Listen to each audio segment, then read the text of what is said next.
नमस्कार, स्वागत है आपका। आप देख रहे हैं अपना बिहार। मैं हूं आपके साथ सुमित झा और शुरुआत बड़ी खबर से करेंगे। पटना से बड़ी खबर है। लूट की बड़ी वारदात हुई है राजधानी पटना में। अनीसाबाद के पंजाब नेशनल बैंक के ब्रांच में लूट की वारदात हुई है। बदमाशों ने 60 लाख रुपए लूट लिए हैं। राजधानी पटना में एक बार फिर से बेखौफ अपराधियों ने लूट की वारदात को अंजाम देकर पुलिस को खुली चुनौती दी है। 8 से 10 की संख्या में लुटेरे आए थे और 60 लाख रुपए पीएनबी के ब्रांच से लूट लिए। ये बड़ी खबर, पटना में लूट की बड़ी वारदात हुई है। अनीसाबाद ब्रांच पीएनबी का है जहां पर लूट की वारदात को अंजाम दिया है। 8 से 10 की संख्या में आए लुटेरे आए थे जिन्होंने 60 लाख रुपए लूट लिए। अनीसाबाद के बेऊर मोड़ पर है ये पंजाब नेशनल बैंक का ब्रांच। राजधानी पटना में दिन दहाड़े बैंक में इतनी बड़ी लूट की वारदात को अंजाम देना जाहिर है पुलिस के लिए एक बड़ी चुनौती। संजय, राजधानी में इतनी बड़ी लूट, वो भी दिन दहाड़े, पुलिस कर क्या रही है? संजय, आप तक आवाज आ रही है? जी बिल्कुल आ रही है। देखिए, अभी तो थोड़ी देर पहले की घटना है। बेऊर इलाके में जो NH30 है उससे सटा हुआ ये इलाका है और NH30 पर ही ये बैंक है, पंजाब नेशनल बैंक। जो जानकारी मिल रही है, 8 से 10 की संख्या में अपराधी पहुंचे थे और वो सभी पिस्टल से लैस थे और इसके बाद उन्होंने बैंक को लूट लिया है। फिलहाल पुलिस अधिकारी मौके पर पहुंच गए हैं। कई थानों की टीम यहाँ पर पहुंची है और जो जानकारी मिल पा रही है, देखिए सबसे बड़ी बात यह है कि जब कोई घटना हो जाए तो पटना पुलिस के अधिकारी फोन नहीं उठाते हैं। मैंने कई अधिकारियों को फोन लगाया लेकिन किसी ने जहमत नहीं उठाई रिस्पॉन्स देने की। जाहिर सी बात है, जब पुलिस की भक्त पिटते तो पुलिस का रवैया यही होता है। लॉ एंड ऑर्डर पर एक बार फिर से बड़ा सवाल उठ खड़ा हुआ है।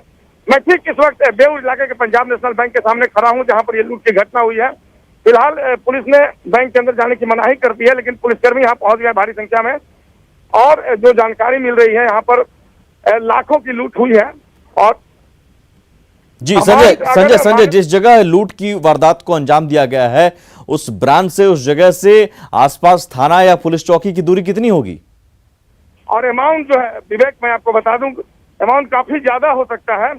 फिलहाल जो पुलिस अधिकारी हैं उनकी जब आधिकारिक पुष्टि हो जाएगी तब इस बारे में पूरी जानकारी मिल सकेगी। लेकिन निश्चित तौर पर राजधानी पटना की विधि व्यवस्था एक बार फिर से सवालों के घेरे में है। NH30 का ये इलाका है जी, और यहाँ पर अपराधी आए और बैंक को लूट कर चले गए। एक बड़ा सवाल फिर से पटना की विधि व्यवस्था पर। जी संजय, आप तक आवाज आ रही है तो हम समझना चाहेंगे कितनी दूरी पर आसपास पुलिस चौकी या पुलिस थाना है?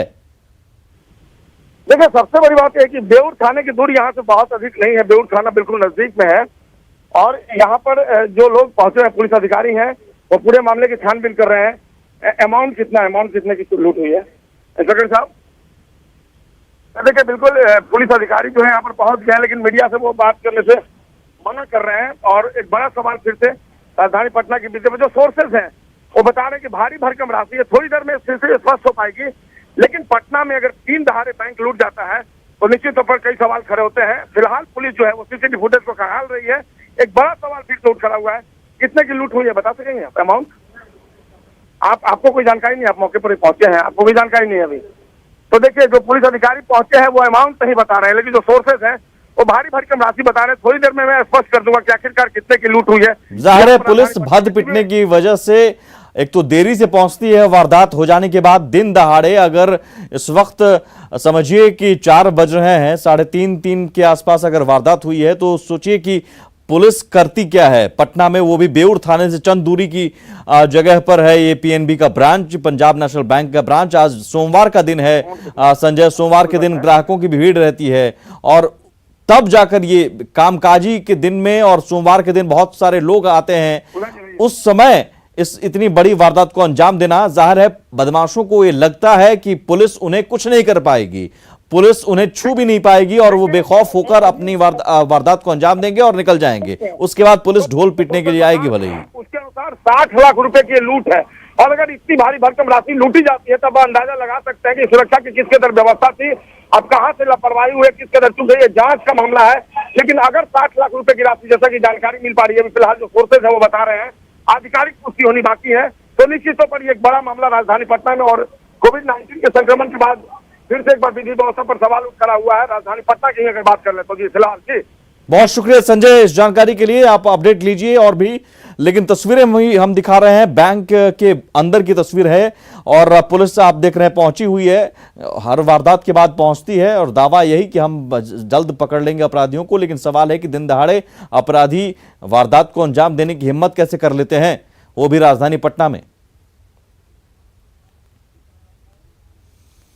एक और बड़ी खबर है, सीमा विवाद के बाद अब नेपाल बिहार को डुबोने की साजिश रच रहा है।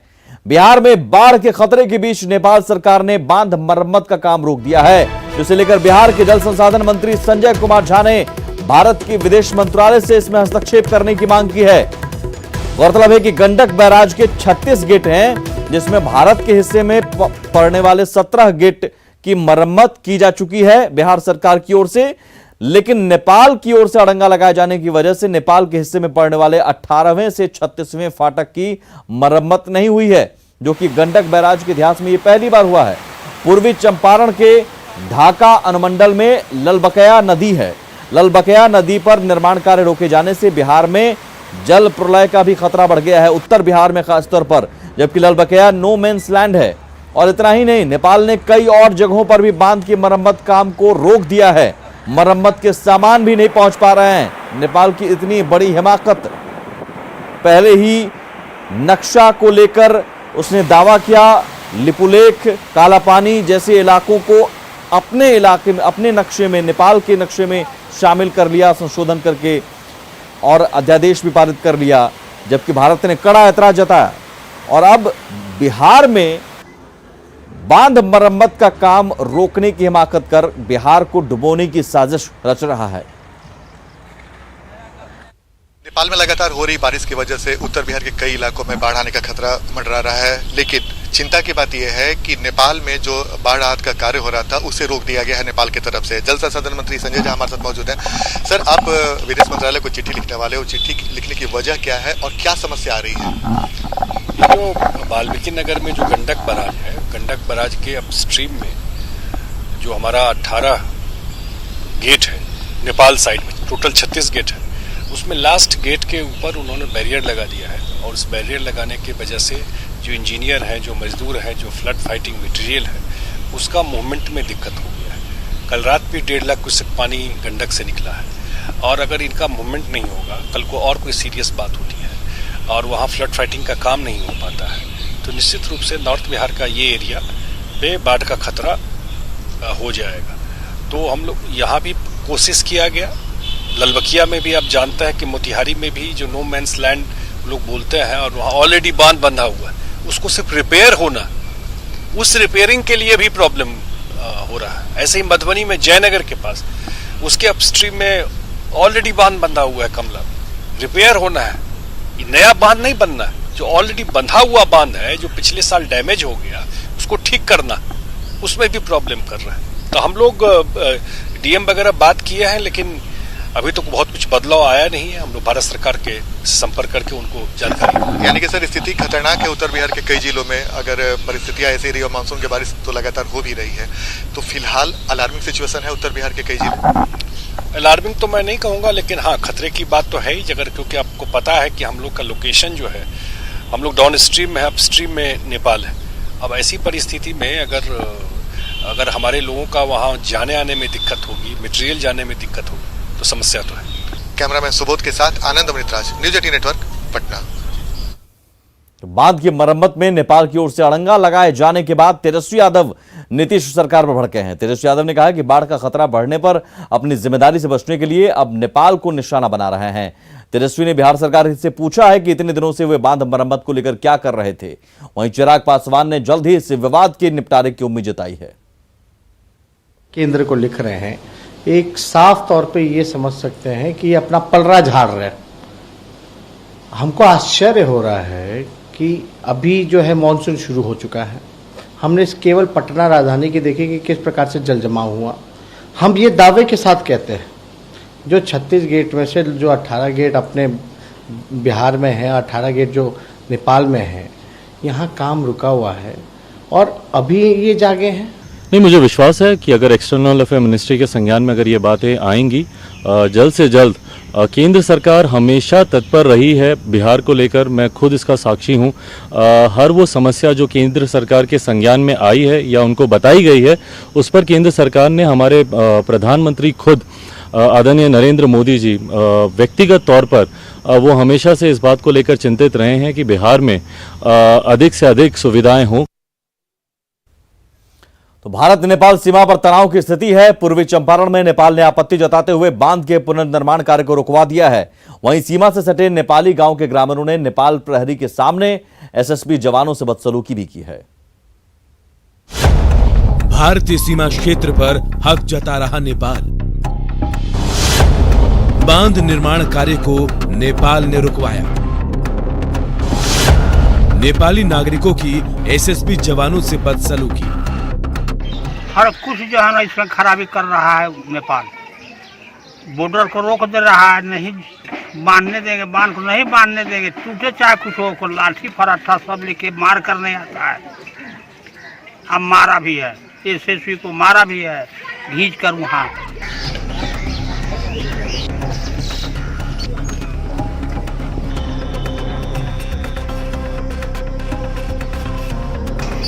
पूर्वी चंपारण में नेपाल से आने वाली ललबकेया नदी पर बनाए जा रहे बांध के पुनर्निर्माण कार्य को रुकवा दिया गया है। नेपाल बांध के निर्माण स्थल को अपनी जमीन बताकर जबरन विवाद पैदा कर रहा है। इससे पहले भी नेपाल इस बांध के पुनर्निर्माण में अड़ंगा लगाता रहा है, लेकिन पहले नेपाल और भारत के अधिकारी मिल बैठकर मामला सुलझा लेते थे। लेकिन इस बार मामला सुलझाने के बजाय नेपाल सशस्त्र सीमा प्रहरी ने मामले को उलझाने में अहम भूमिका निभाई। मुझे ये लग रहा है कि नेपाल के ऊपर किसी न किसी का सह है, जिसके सह की बुनियाद पर ये इस तरह छेड़छाड़ कर रहा है भारत के साथ। और किसका सह है ये तो जो ना खुलासा नहीं बोला जा सकता, लेकिन लोगों ने ये गुमान किया है कि चाइना वालों का सह है, जिसकी बुनियाद पर ये जो है छेड़छाड़ करने की कोशिश कर रहे हैं। दरअसल विवाद भारत नेपाल की सीमा को दर्शाने वाली पिलर संख्या 345/5 और 345/7 के बीच 500 मीटर की जमीन को लेकर है। नेपाल की आपत्ति के बाद जिला प्रशासन ने काम रुकवाने के साथ ही गृह मंत्रालय, राज्य सरकार और नेपाल में भारतीय दूतावास को पत्र लिखकर स्थिति की जानकारी दी है। तटबंध के निर्माण पर लगी रोक से पूर्वी चंपारण के बलुआ गुआवारी पंचायत के ग्रामीण बाढ़ की विभीषिका से डरे सहमे हैं। इसे लेकर यहाँ के ग्रामीणों में आक्रोश भी देखा जा रहा है। बाढ़ से बहुत क्षति यहाँ होता है। यहाँ बांध टूटने पर कितने घर दह जाते हैं, कितने माल दह जाते हैं और यहाँ फसल बर्बाद हो जाते हैं। और अभी जो है इस बांध पर काम चल रहा था, इसमें नेपाल के प्रहरी, यहाँ के सीडीओ और जनता लोग एकजुट होकर के इस काम को रोका है। दोनों देशों के उच्च अधिकारियों को बैठकर मामले का समाधान निकालने की जरूरत है, ताकि बाढ़ की विभीषिका से पहले तटबंध का पुनर्निर्माण कार्य पूरा हो सके। साथ ही नेपाल के साथ जो बेटी रोटी का संबंध है, उसे बिगाड़ने के पीछे जो ताकत काम कर रही है, उसे भी करारा जवाब मिले। न्यूज़ 18 के लिए मोतिहारी से संवाददाता मुकेश सिन्हा की रिपोर्ट। इधर नेपाल में भारी बारिश के बाद गंडक का जलस्तर लगातार बढ़ रहा है। वहीं गंडक के जलस्तर के बढ़ने से गोपालगंज के निचले इलाकों में बाढ़ जैसे हालात हो गए हैं। यहां बाढ़ के पानी से करीब 1 दर्जन गांवों का संपर्क जिला मुख्यालय से टूट गया है। गोपालगंज के जिन इलाकों में बाढ़ जैसे हालात हैं, उनमें सदर प्रखंड का रामनगर, मेहंदिया, मकसूदपुर, जगरीटोला सहित 1 दर्जन गांव शामिल हैं। इन गांव में जाने वाला रास्ता पानी में डूब गया है। यहां बाढ़ के पानी का स्तर ज्यादा है, जिसकी वजह से पैदल चलना भी मुश्किल हो गया है। लोग अब प्राइवेट नाव की सवारी कर रहे हैं। स्थानीय लोगों के मुताबिक अभी तक सरकार या जिला प्रशासन के द्वारा इस इलाके में किसी भी तरह की सरकारी नाव की कोई व्यवस्था नहीं की गई है। लोग खुद से प्राइवेट नाव चलाकर जरूरी काम निपटाने के लिए जिला मुख्यालय आ रहे हैं। अभी हम खड़े हैं सदर प्रखंड के रामनगर में और यही वो इलाका है। देखेंगे कि ये गोपालगंज का निचला इलाका है। यहाँ पर पूरे जो आसपास के जो गांव है, वहाँ बारिश जो बाढ़ का जो पानी है वो भर गया है। और अब देखेंगे कि नाव की सवारी यहाँ पर हो रही है और नाव से जो है लोग अपने घरों से जरूरी काम करने के लिए गोपालगंज आ रहे हैं। और ये रामनगर के अलावा मकसूदपुर खाप है, जगरी टोला है, कई ऐसे गांव हैं जो कि बाढ़ की वजह से घिर गए हैं। और देखेंगे जो सरकारी स्कूल है वो पूरा बारिश के जो बाढ़ का जो पानी उसमें डूबा हुआ है और स्कूल में एहतियात तौर पर जो पढ़ाई है वो ठप कर दी गई है, क्योंकि लॉकडाउन की वजह से पहले से पढ़ाई ठप है। लेकिन यहाँ पर अब जो टीचर हैं वो भी नहीं आएंगे। अभी कुछ गाँव वाले हैं, इनसे हम बात करते हैं कि ये बाढ़ का जो पानी कहाँ कहाँ जो फैला हुआ है। बताइए, क्या नाम है आपका? देवेंद्र सिंह। तो देवेंद्र जी, पानी कहाँ कहाँ अभी फैला हुआ है? पानी अभी हमारे गांव में जगरी टोला, खाप मकसूदपुर और टोली का नाम की मेहदिया कटघरवा वगैरह पतहरा वगैरह पकड़ के ये सब डूबा हुआ है। तो लोग कैसे आ रहे हैं, जा रहे हैं वहाँ? इस समय सर ऐसा है कि अभी तो लोग कुछ हेल होकर आ रहे हैं, कोई सरकार की तरफ से सुविधा नहीं है और एक दो नाव जो है प्राइवेट नाव है, बस इसी से आ रहे हैं जा रहे हैं। तो देखिए, ये गाँव वालों का कहना है कि अभी सरकार की तरफ से, जिला प्रशासन की तरफ से उन्हें कोई नाव मुहैया नहीं कराई गई है और लोग प्राइवेट नाव से सवारी कर रहे हैं और जो लोग हैं वो पैदल पानी में चलकर ही जरूरी कामों के लिए गोपालगंज जिला मुख्यालय में आ रहे हैं। मुकेश कुमार, न्यूज़ 18, गोपालगंज। और बड़ी खबर बिहार की सियासी गलियारे से। बिहार के पूर्व मुख्यमंत्री और महागठबंधन में शामिल हिंदुस्तानी अवाम मोर्चा के प्रमुख जीतन राम मांझी एक बार फिर एनडीए में लौटने वाले हैं। न्यूज़ 18 से बातचीत में खुद मांझी ने इसके संकेत दिए हैं। मांझी ने साफ कहा कि इसी महीने की 26 तारीख को पार्टी नेताओं से उनकी चर्चा होगी और बैठक के बाद वे अंतिम रूप से महागठबंधन से अलग होने का फैसला लेंगे। वैसे मांझी के वापस जेडीयू में जाने की संभावना है। उम्मीद है कि मांझी अपनी पार्टी का जेडीयू में विलय भी कर सकते हैं। महागठबंधन से अलग होने की वजह उन्होंने तेजस्वी यादव को बताया, हालांकि खुलकर उनका नाम नहीं लिया। मांझी के माने तो सियासत में कोई किसी का परमानेंट दुश्मन नहीं होता। ऐसे में मांझी का बयान साफ संकेत दे रहा है कि चुनावी साल में उनकी जल्द ही घर वापसी होने वाली है। 26 तारीख को अपने ग्रुप की बैठक बुला रहे हैं। बैठक में जो निर्णय होगा उसको हमें भी तैयारी करनी है। वैसी परिस्थिति में 25 जून तक जो 12 में आना होगा और नहीं तो 26 जून को हम अपना रास्ता अलग दें। राजनीति में तो कोई ऐसा होता है क्या, कोई दुश्मन है परमानेंट? इधर मांझी के जेडीयू में आने के संकेत का मंत्री अशोक चौधरी ने स्वागत किया है, जबकि आरएलएसपी नेता महादेव आनंद और कांग्रेस सांसद अखिलेश सिंह ने भी मांझी के स्टैंड पर प्रतिक्रिया दी है। जीतन राम मांझी जी बिहार के पूर्व मुख्यमंत्री हैं और जदयू के ही मंत्री थे, जदयू के ही मुख्यमंत्री थे। इसीलिए अगर जीतन राम मांझी जी की घर वापसी होती है तो हम सब लोग उसका स्वागत करेंगे। एक बड़ा दलित चेहरा है, हम समझते हैं कि उनके आने से तो जदयू के ही थे, लोगों के बहकावे में चले गए इधर उधर, तो हमको वापस आएंगे तो हम समझते हैं कि ये बड़ा बात है और हम लोग सब उस जदयू का उनका स्वागत करेंगे। महागठबंधन में ऑल इज वेल नहीं है, यह कहने में मुझे कोई हिचकिचाहट नहीं हो रही है और अब वक्त आ गया है कि हम सब लोग मिल बैठ के ऑल इज वेल कर दें। ये समय की मांग है। 25 तारीख का अल्टीमेटम दे चुके हैं, कह रहे हैं कि इस बार फाइनल है अल्टीमेटम, तो उसके पहले उनको मनाने की कोशिश, उनसे बात करने की कोशिश कोऑर्डिनेशन का होगा? नहीं, ऐसा कोई बात नहीं, हम लोगों से तो बात हो ही रही है। अब किसको कहाँ क्या बोल रहे हैं उस पर नहीं जाना चाहिए। हम लोगों से लगातार बात हो रही है और आएंगे, सब बात हो जाएगी। बिहार के डिप्टी सीएम सुशील मोदी ने लद्दाख में शहीद हुए सैनिकों के मामले में आरोप प्रत्यारोप से परहेज करने की नसीहत दी है। वैशाली के जंदाहा में चक फतेह में शहीद जयकिशोर सिंह के परिजनों से सुशील मोदी ने मुलाकात की। वहीं इस मौके पर डिप्टी सीएम ने शहीद के परिजन को राज्य सरकार की तरफ से 36 लाख रुपए का चेक भी सौंपा। उन्होंने कहा कि शहादत का हिसाब देश लेगा और देश की जनता सरकार पर भरोसा करेगी।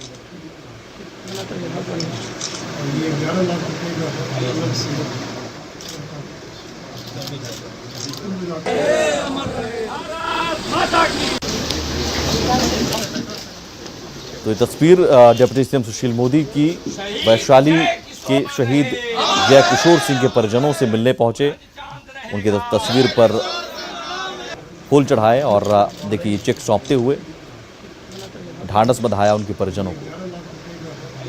माननीय मुख्यमंत्री जी के मुख्यमंत्री राहत कोष 25 लाख रुपए का चेक और बिहार सरकार की ओर से 11 लाख रुपए का चेक, यह भी हम लोगों ने उनको देने का काम किया है और 36 लाख रुपया बिहार सरकार की ओर से मंजू देवी के नाम से दिया गया है।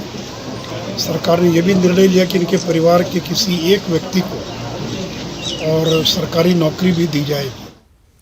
प्रवासी मजदूरों को रोजगार दिलाने के लिए गया जिला प्रशासन ने 4 दिवसीय विशेष नियोजन शिविर का आयोजन कर रही है। ये शिविर अलग अलग जगहों पर अलग अलग संस्थान जिला प्रशासन के सहयोग से लगा रहे हैं। पहले दिन का शिविर उद्योग विभाग के सहयोग से केंदुई स्थित परामर्श केंद्र में आयोजित किया गया, जिसमें मानपुर में स्लीपर बनाने वाली दया इंजीनियरिंग वर्क्स के अधिकारियों ने अपने लिए कुशल, अर्धकुशल और अकुशल मजदूरों की काउंसलिंग की इस दौरान प्रवासी मजदूरों के साथ ही स्थानीय लोग भी शिविर में शामिल हुए और कई बार भीड़ की वजह से कोरोना से बचाव को लेकर जरूरी सोशल डिस्टेंसिंग भी टूटती नजर आई। इस शिविर में आए लोगों ने किसी भी तरह का काम करने की इच्छा जताई। इस शिविर का जायजा लिया न्यूज 18 संवाददाता अरुण चौरसिया ने। प्रवासी मजदूरों को रोजगार दिलाने के लिए गया जिला प्रशासन द्वारा 4 दिवसीय विशेष नियोजन शिविर का आयोजन किया गया है, जिसकी शुरुआत आज से हो रही है। यह शिविर पहले दिन निबंधन सह परामर्श केंद्र में आयोजित किया गया और आप देख सकते हैं कि रोजगार के लिए बड़ी संख्या में युवक और अन्य मजदूर आए हुए हैं। इनमें प्रवासी मजदूरों के साथ ही कुछ स्थानीय युवक भी हैं जो काफ़ी दिनों से रोजगार की तलाश में इधर उधर भटक रहे थे। अलग अलग संस्थाओं द्वारा रोजगार देने की बात कही गई है और इसके लिए नियोजन कैंप का आयोजन किया जा रहा है। सैकड़ों की संख्या में आए जो लोग हैं उनके बीच सोशल डिस्टेंसिंग की भी यहाँ धज्जियाँ उड़ रही है। प्रबंधन द्वारा लगातार कहा जा रहा है कि आप सोशल डिस्टेंसिंग का पालन करें। उसमें से कुछ लोग पालन भी कर रहे हैं, लेकिन कई लोग हैं जो आप देख सकते हैं लंबी कतारें हैं, उसमें सोशल डिस्टेंसिंग का पालन नहीं हो रहा है। जो प्रवासी मजदूर हैं जिले में हजारों की संख्या में आए हैं और यहाँ उनके लिए अलग अलग क्षेत्रों में रोजगार देने की कोशिश की जा रही है और उस सिलसिले में आज से ये विशेष कैंप शुरू हुआ है। सहयोगी विपिन के साथ अरुण चौरसिया, न्यूज 18 गया। देश में पेट्रोल और डीजल की कीमत में लगातार बढ़ोतरी के बाद अब टमाटर की कीमत ने भी आम आदमी को झटका दिया है। गोपालगंज में कल तक 20 रुपए किलो बिकने वाला लाल टमाटर अब खुद लाल हो गया है। यहां टमाटर की खुदरा कीमत अब 80 रुपए किलो हो गई है। पेट्रोल और डीजल की कीमतों की बढ़ोतरी के बाद अब गोपालगंज में टमाटर की जो कीमत है वो भी आसमान छू रही है। अभी हम खड़े हैं गोपालगंज के सब्जी मंडी में और यहाँ पर जो टमाटर की जो कीमत है वो 80 रुपये किलो बिक रही है। कल तक इसी टमाटर की कीमत 20 से 30 रुपये किलो था, बाद में इसकी कीमत 60 रुपये किलो हुई और आज जो खुदरा कीमत है इसकी 80 बताई जा रही है। बताया जा रहा है कि 1 कैरेट जो टमाटर का जो कीमत पहले 600 से 700 रुपये था, जिसमें कि 20 किलो टमाटर आता था, आज वही टमाटर की कीमत अब 1300 रुपये कैरेट हो गया है। यानी कि जो खरीद मूल्य है टमाटर की वो 65 से 70 रुपये किलो है और जो इसकी खुदरा कीमत है वो 80 रुपये किलो है। हम खुद बात करते हैं यहाँ के व्यवसायी से। अब बताइए क्या नाम है आपका? पंकज सोनी। पंकज जी, टमाटर कैसे किलो बेच रहे हैं आप लोग? टमाटर 80 से लेकर 70 रुपये तक बिक रहा है। अभी जो है लोकल सीजन नहीं है अपने यहाँ का, जो भी है बेंगलोर से आ रहा है टमाटर। और उसी के साथ इस बुलेटिन में इतना ही। आगे देखिए।